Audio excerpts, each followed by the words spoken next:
us.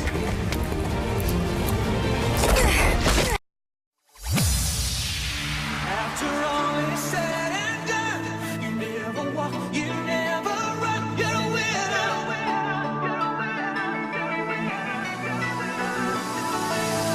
Got the moves, you're not astray. Break the rules, take the heat, you're nobody's fool.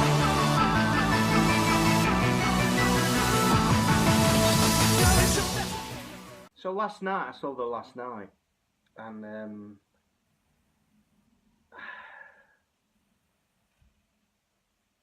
I want to start with some of the positives of the film. Some of the things that are pretty obvious if you've seen some of these films made in the past. Michael Bay is so good at doing shots of certain things, different aspects and angles. He can make light look beautiful, and he can just make a scene and countryside and things like that look sublime. There were certain bits in it that were filmed in the UK, which was couple of areas where I've actually been, London in particular, and there was a scene that was filmed in an abbey in Yorkshire, which I've been to, and that just looked spectacular. Some of the hills where he filmed the bits in Ireland with the trees at the beginning, and where Merlin was, and some of the bits that were filmed with the medieval knights, apart from the explosions part, were just beautifully shot, so gorgeously shot. The spaceship that was stuck in the side of the big mountain part, he just knows how to do a shot, and he always has known how to do a shot ever since. If you go back and look at some of the early films of Michael Bay, he can do beautiful looking films. Not just that, he goes from doing that to doing like the military stuff, which he obviously has a real chubby for. He absolutely adores all that kind of stuff, where he goes from seeing all the jets, and he knows how to actually shoot those jets in the way that he does, where he can actually put it behind something. Because those jets, when they do them flybys, he can only get so much time and so much light to actually get them to look as good as he does. And he can make the military look fabulous. Probably better than the likes of how Ridley Scott can do the shots, how he did in Black Hawk Down and things like that. He knows how to shoot the military to make it look fabulous. He can do it, and even the special effects in the film, the CGI looks spectacular. The CGI looks amazing with some of the Cybertron bits and the robots when they're fighting and all the rest of it. They've kind of got down to the point now where they can show a fight and make it look good. The bit between Optimus and Bumblebee when they're fighting is a great fight scene. It's really well done. He can do shots really well. I am never going to dispute that. However, Michael Bay doesn't know where his direction is taking him. From the initial, right at the beginning of that film, and you have these explosions and other things in medieval times, why was it absolutely necessary to put all the explosions and all the things, people flying about and all the rest of it, which is absolute shit. It wasn't necessary to put all that kind of stuff in there, but he decided to do it. He stole a lot of that scene from the beginning part of Gladiator. If you look at the beginning part of Gladiator, where the scene where the guy's in the woods and they're coming down.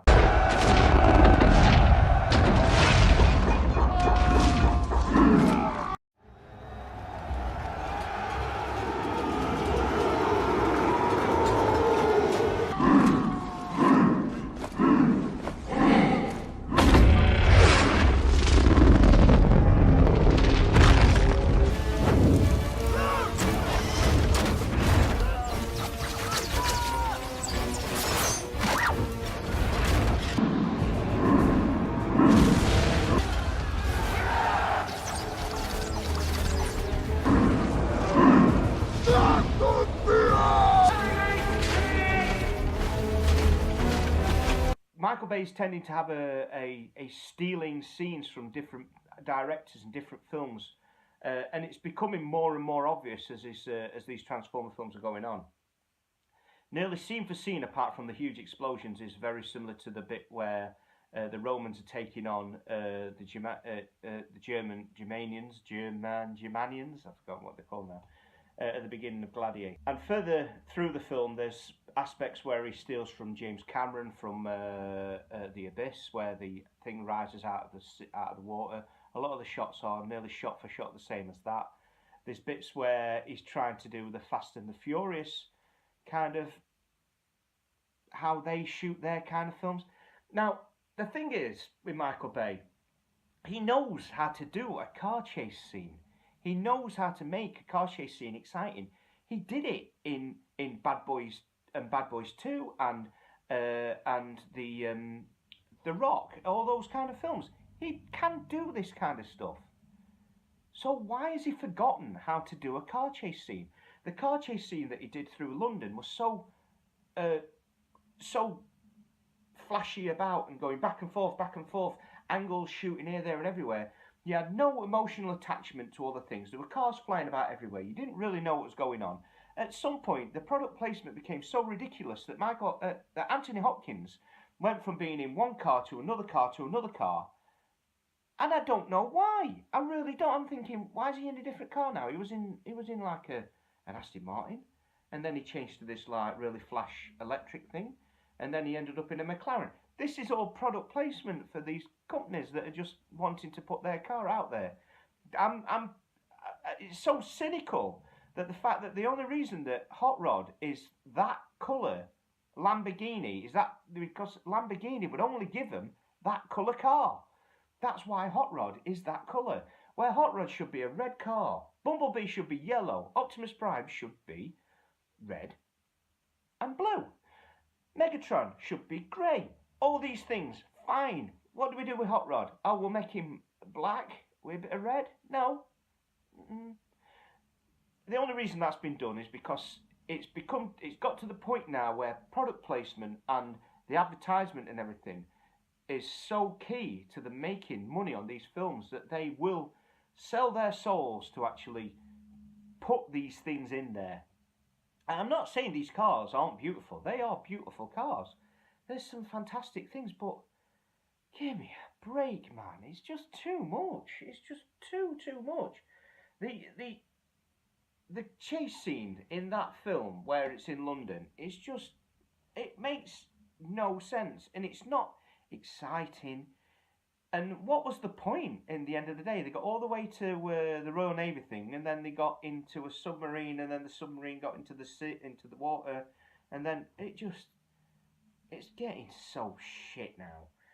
There's a whole scene right at the beginning where they introduce the young girl. The young girl is there. I'm not sure why the young girl was there. Is it to entice the younger audience to have a vested interest in the franchise?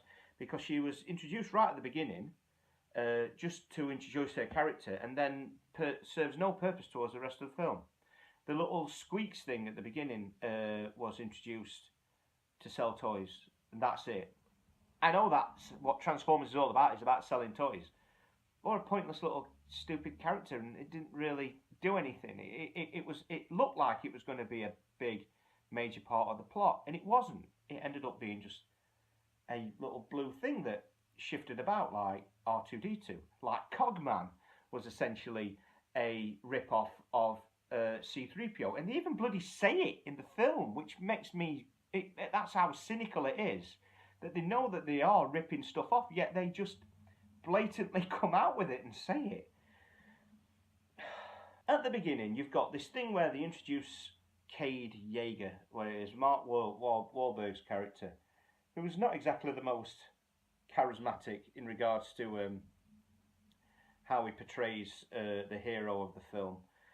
And he lives in a junkyard now, and he's looking after all these Transformers who are landing on the planet, and there's loads and loads of them coming to the planet now, and they're looking after them in this big junkyard, including the Dinobots, which you see for a very, very short period of time, and then they disappear again. And the little baby Dinobots. Don't know where the little baby Dinobots came from. I'm assuming it must be to do with something of the Dinobots. I don't know. So you have Bumblebee in there, who's been with him. Optimus Prime had left the planet because he was searching for his creators, but he took off into outer space, and then when he got into outer space, he froze. And then he was drifting about. I assume that's what happened. It doesn't really explain it. When Megatron took off in some of the films before, he took off and went into space and got to Cybertron and all the rest of it. Optimus took off and went, hey, I'm going to Cybertron. Oh shit, it's cold, and froze, and then just drifted away. So this didn't make real much sense to me. And then anyway, Optimus Prime, he lands on Cybertron, and Cybertron's been basically made into this weird thing now because of the Quintessons, which is like this little weird woman with snake hair, which is based upon the G1 character that's very similar, I'm assuming. Now, this is where you get the MacGuffin of the franchise, of the film, where they have to go and find something. Like most of the Transformer films are about finding something. The first Transformer film, they had to find the cube because the cube had the Allspark in it, which is all to do with the powerful thing of the whatever. The second film, they had to do the Matrix, was essentially the same device as it was before in the first film, but now it was the Matrix, which is a spiky thing, which is supposedly what all the Primes had, so they can make this weapon that was part of Earth, so Earth could blow up the sun, or something like that. I don't know.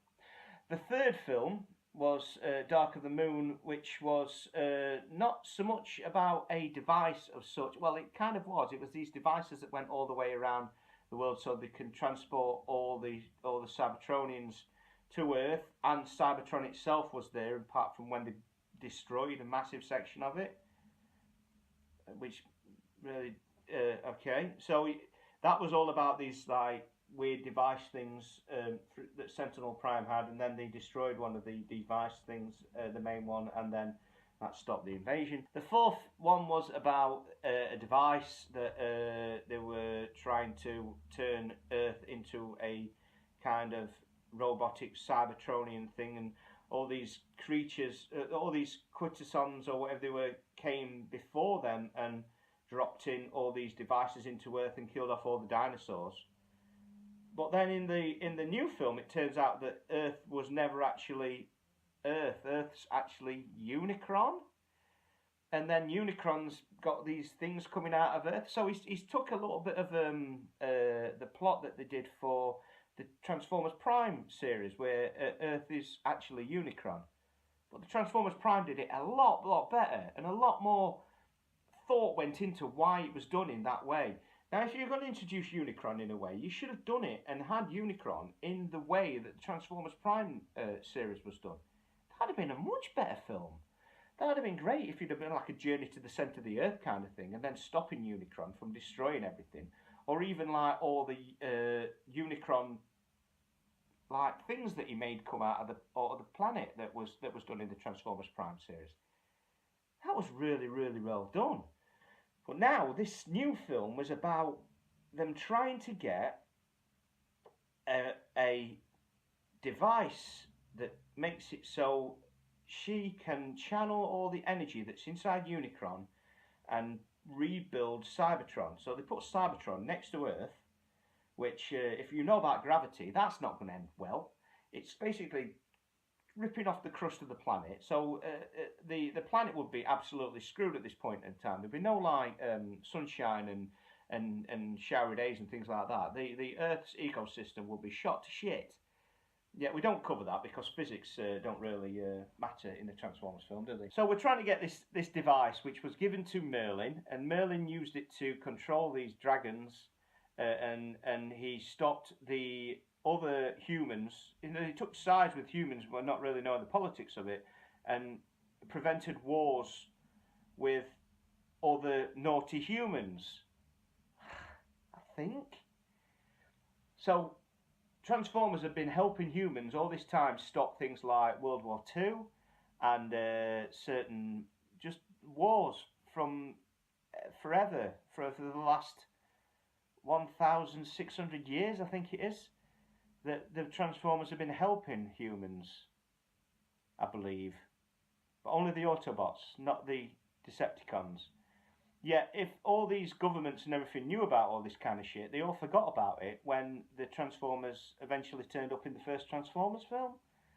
Oh, I don't know. So now you have the Autobots that are on Earth, and they're basically being hunted by a force called TRF. And this TRF force are essentially what the army have become. They hunt down Transformers and kill them wherever they are. They're indiscriminate, not even if they are Autobots or Decepticons, they'll just wipe them out. And that's where you meet this young girl. So this young girl is hiding in this like demilitarized zone where all these Autobots and Decepticons keep landing, which was previously Chicago. And she's trying to help them and fix them. She's got all this knowledge, and she's an orphan because the Decepticons killed off her family. And then she gets befriended by this Cade Yeager, and then she goes back to the junkyard thing, and he starts teaching her how to start putting all the Transformers back together. So then you have a plot to do with Megatron, because Megatron is now back on Earth. But they've turned Megatron from being this fantastic character, which we all know and love in the comics and the cartoons and all the rest and all the rest of it, and they've turned him into a wimp, basically. They've recently released probably one of the best versions of this figure that's ever been done. The actual scale on the Voyager version and the Leader version, all the rest of them, is a beautiful, beautiful toy. And what do? They turn a fantastic toy, a fantastic character, into a guy who's essentially doesn't do anything, serve any purpose in the franchise. Now, I don't understand what Michael Bay has against Autobots versus Decepticons. It worked in the first film. The first film was about the Autobots and Decepticons against each other, and then the humans kind of had this thing about the humans in this new film. All they do is interfere with everything. They don't serve any purpose. They, at the beginning, they try to kill everybody. They kill off a load of Autobots. Then one of them, it makes absolutely no sense why humans are even in this thing. Can't we just have a film where it's Autobots trying to stop the Decepticons from doing something bad to Earth? I think that's what we really need, with Megatron in charge. I mean, why? What's the problem with doing that? The whole thing, the whole battle, is this never-ending battle between Autobots and Decepticons. Is that what this film's about? Autobots versus Decepticons? Definitely not. Definitely not. So all this plot that was at the beginning to introduce this girl and Cade Yeager and all the rest of it serves no purpose at all. It was just introduced so that they could actually take him to the UK, and then in the UK he talks to Anthony Hopkins, and Anthony Hopkins does this whole thing about why Transformers are here, dude, and all these weird kind of this thing about defending them and helping throughout all the wars. And what we need to do now is find out where Merlin's staff is, because Cybertron's coming here, and the only way we can stop it is with this staff. But it doesn't actually stop it. It doesn't actually do anything, this staff. It just stops the power from Unicron, who is Earth, being drained into Cybertron. That's all it is. That's why the Decepticons want to get hold of it. So then he meets up with probably the best character in the film, which is played by Laura Haddock, which is Merlin's descendant, and she's like a college professor.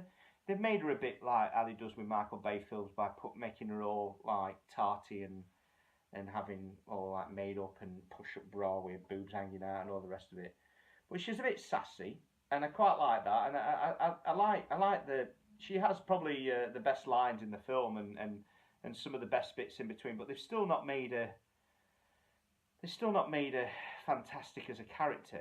She's definitely the best one in it. Anthony Hopkins is there because Anthony Hopkins is a great actor, and there's moments where Anthony Hopkins, you think, bloody hell, yeah, he can act. He can raise a scene up massively. So Anthony Hopkins' character is there just to introduce all these things and basically tell them where you've got to go next in the story to try and find this artifact.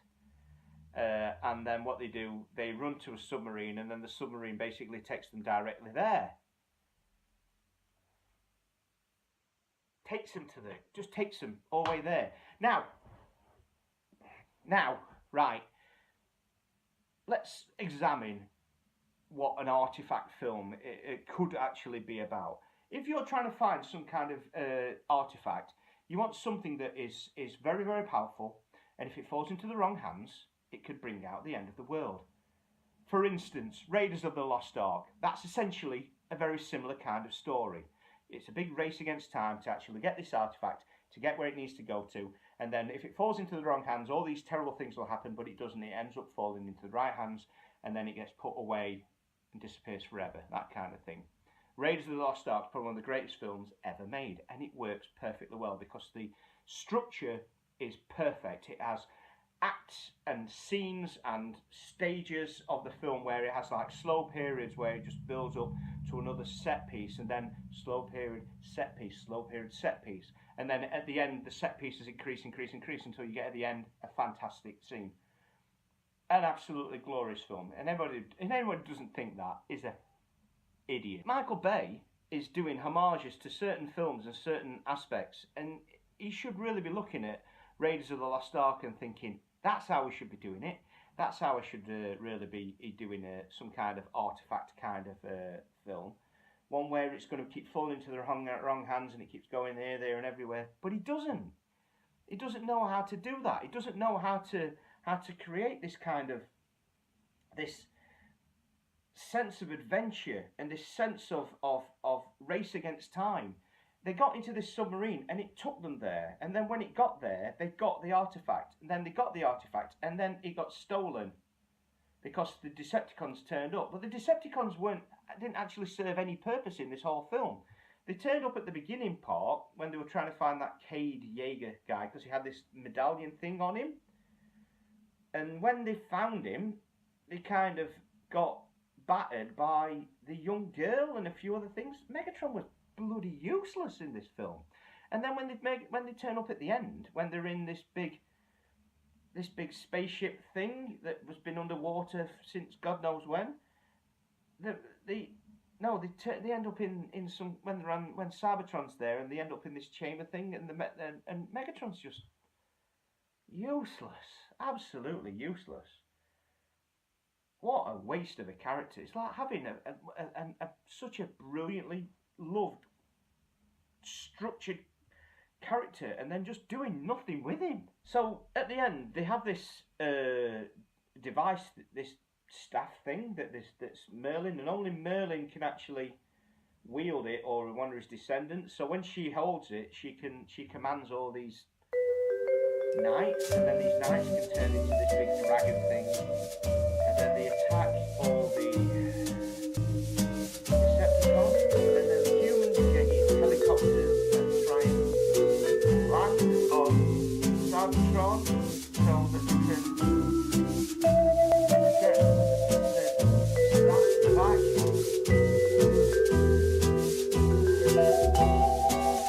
Yeah, that's it. They try and get the staff back, so they run into this chamber thing where they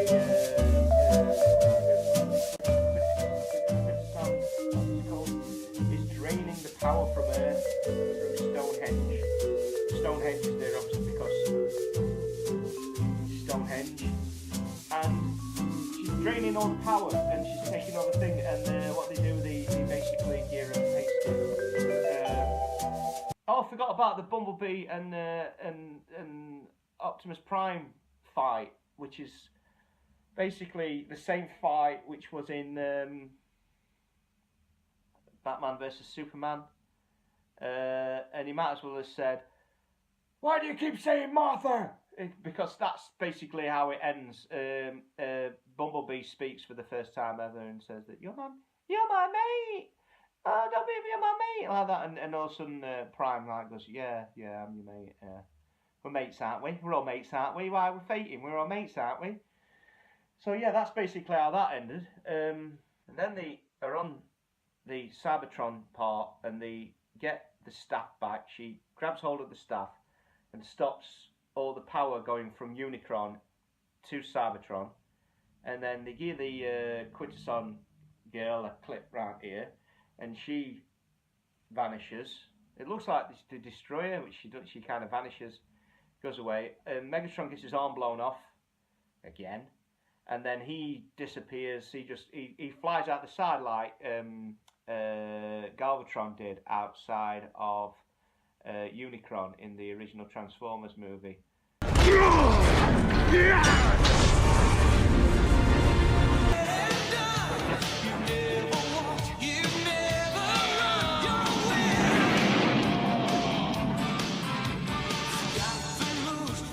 Well done, Michael Pratt.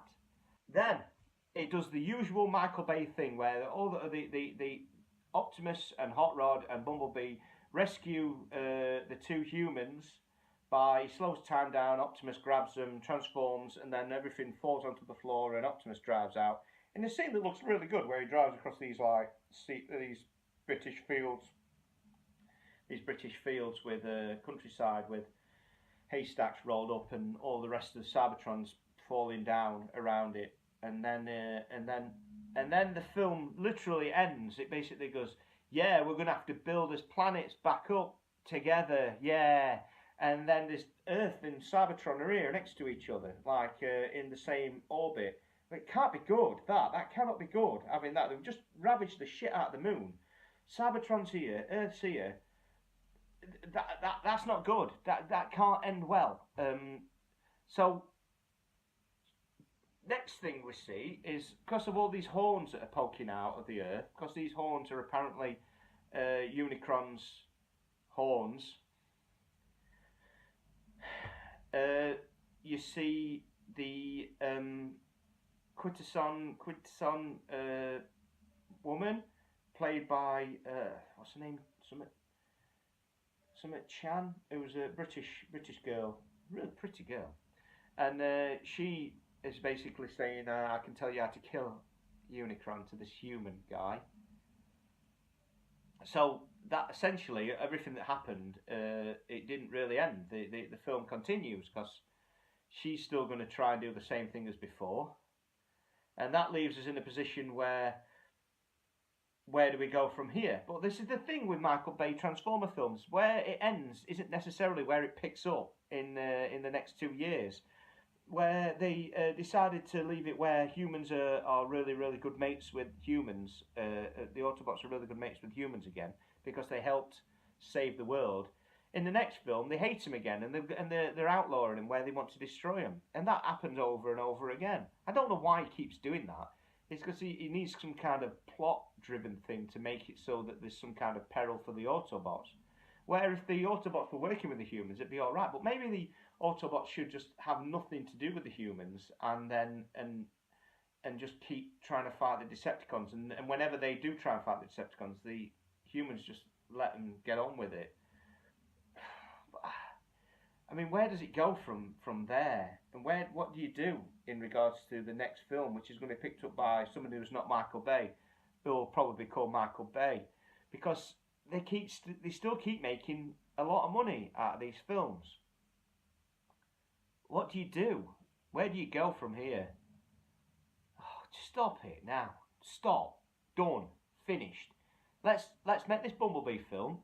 Make it a prequel about all these adventures of what he did before the Transformers movie, and then bloody finish it for 2 or 3 years and reboot it and make it right. Do it correctly. Give it to a better director. Give it to somebody that knows how to do a yarn, how to do a story in such a way that will make it interesting. Because it can't keep going like this. There's nothing. The first film isn't that bad. The first one was a pretty good film. The second one is shit. The third one is not too bad, Dark of the Moon. The fourth one is awful. And this one, that the last night that I saw last night, is just a mess. A real mess.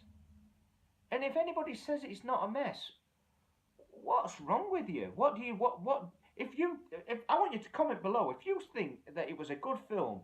Tell me what your favourite film is of all time. That tells me exactly that's all I need to know about what kind of person you are. Because it's not a good film. It's watchable. It's pretty. It's shit. It's not even that bad that it makes it good. It's just bad. It's just... Ugh.